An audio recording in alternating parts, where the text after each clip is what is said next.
আধুনিক সমৃদ্ধ উন্নত নীলফামারী গড়তে ইশতেহার ঘোষণা করেছেন নীলফামারীর 2 আসনের বাংলাদেশ জামায়াতে ইসলামী মনোনীত প্রার্থী অ্যাডভোকেট আল ফারুক আব্দুল লতিফ। শনিবার সন্ধ্যায় জেলা শহরে প্রার্থীর প্রধান নির্বাচনী কার্যালয়ে লিখিত এই ইশতেহার গণমাধ্যম কর্মীদের পড়ে শোনান তিনি।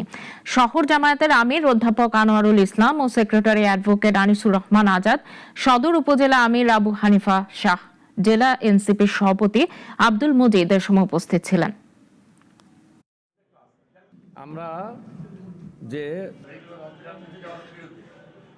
নীলফামারী 2 আসনের ঐক্য, সম্প্রীতি